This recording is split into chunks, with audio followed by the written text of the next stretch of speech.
Kodėl kai kurie žmonės beveik nieko nepublikuoja socialiniuose tinkluose? Ar kada nors pastebėjote keistą dalyką? Šiandien žmogus gali atrodyti tarsi neegzistuojantis, jei jo nėra socialiniuose tinkluose. Nėra nuotraukų, nėra įrašų, nėra istorijų. Vadinasi, lyg ir nėra gyvenimo.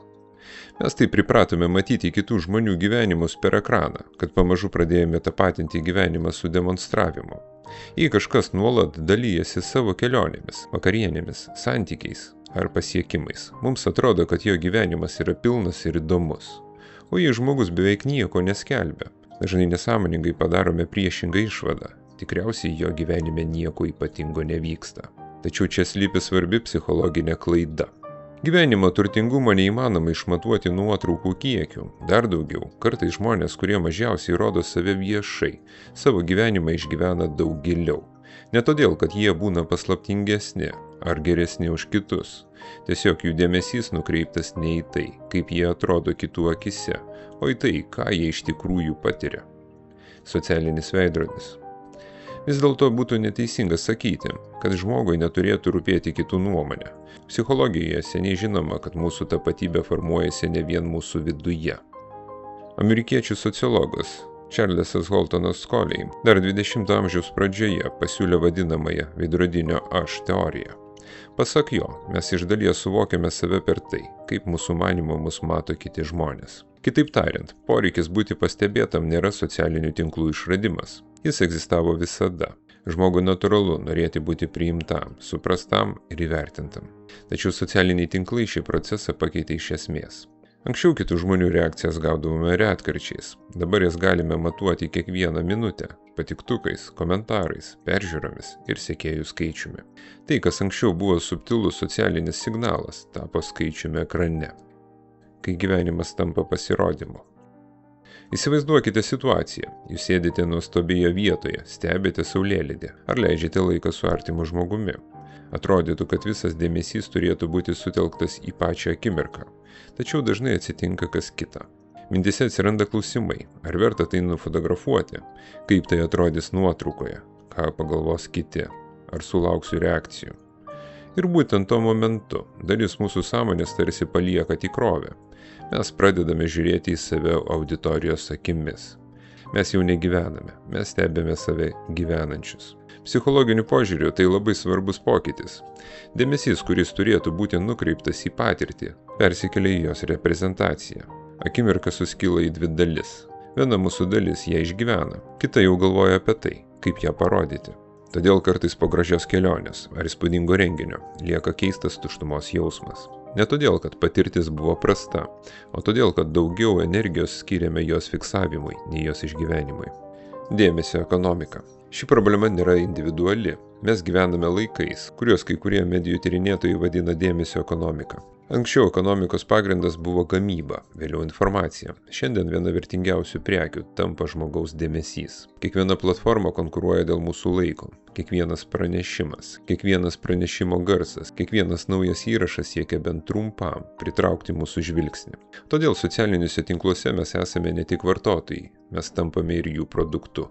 Kuo daugiau dėmesio surenkame, tuo labiau jaučiame savo matomumą. O kuo labiau prie jo priprantame, tuo sunkiau tampa būti nepastebėtam. Pamažu atsiranda pavojinga iliuzija. Jei į mane nekreipia dėmesio, galbūt aš nesu svarbus. Išorinio patvirtinimo spąstai. Žmogaus smegenys labai greitai pripranta prie atlygio sistemos. Kai sulaukime teigiamas reakcijos, patiriame trumpą pasitenkinimo jausmą. Tai visiškai normalu. Problema prasideda tada, kai šis jausmas tampa pagrindiniu savivertės šaltiniu. Tuomet žmogus pradeda klausti ne savęs, ką aš jaučiu, ko aš noriu, kas man svarbu, o kitų. Ar aš pakankamai įdomus, ar esu vertas dėmesio, ar mane pastebite. Pamažu savivertė persikelia iš vidaus į išorę. Ir tada kiekviena reakcija tampa emociniu vertinimu. Patiko, vadinasi, esu reikšmingas. Nepatiko, vadinasi, kažkas su manimi negerai.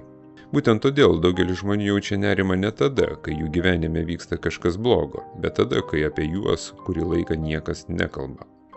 Kas yra vidinė atrama?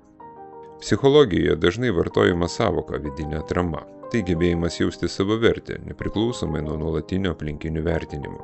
Žmogui turinčiam stiprią vidinę atramą, kitų nuomonė nėra nesvarbi. tačiau ji nėra jo egzistavimo pagrindas. Toks žmogus gali paskelbti nuotrauką, gali ir nepaskelbti. Gali sulaukti daug reakcijų, gali nesulaukti nė vienos. Tačiau jo savivertė nuo to iš esmės nepasikeičia. Jis nesijaučia mažiau vertingas vien todėl, kad tam tikrą dieną liko nepastebėtas. Būtent todėl kai kurie žmonės socialiniuose tinkluose atrodo neaktyvūs. Ne todėl, kad jų gyvenimas tuščias, kartais kaip tik todėl, kad jis pakankamai pilnas ir be nuolatinio publikos dėmesio. Filosofinis klausimas, ar mes gyvename, ar rodome gyvenimą. Čia verta pažvelgti giliau. 20-ojo amžiaus filosofas Martinas Heidegeris rašė, kad žmogus dažnai pasimeta kasdienybės tuštumoje ir pradeda gyventi pagal tai, ko tikisi kiti. Šiandien socialiniai tinklai šią tendenciją tik sustiprina. Mes vis dažniau vertiname save ne pagal tai, ką iš tiesų jaučiame, bet pagal tai, kaip atrodome iš šalies. Vietoje klausimo, ko noriu aš, atsiranda kitas klausimas, kas sukels didžiausią reakciją. Ir tai gali būti pavojinga. Nes anksčiau ar vėliau žmogus rizikuoja tapti ne savo gyvenimo dalyviu, o jo režisieriumi ir reklamos vadybininku. Todėl tikrasis klausimas nėra tai, ar reikia naudotis socialiniais tinklais. Jie gali būti puikiai bendravimo, kūrybos ar saviraiškos priemonė. Svarbiau yra kas kita. Ar mes galime būti laimingi ir tada, kai niekas mūsų nemato? Ar galime išgyventi akimirką jos nefotografuodami? Ar galime pasidžiaugti savo pasiekimu, jo nepaversdami viešų įrašų? Galbūt tikroji laisvė prasideda ne tada, kai ištriname socialinius tinklus. Ji prasideda tada, kai nustojame savo vertę matuoti kitų reakcijomis. Kai galime pasidalinti savo gyvenimu, bet mums to nereikia, kad jaustumėmės vertingi. Kai galime būti matomi, bet nesame priklausomi nuo žvilgsnių. Ir būtent tada žmogus pamažu sugrįžta į labai paprastą, bet šiuolaikinėme pasaulyje vis retesnę būseną. Gebėjimą gyventi ne dėl įspūdžio, o iš tikrųjų būti savo gyvenime.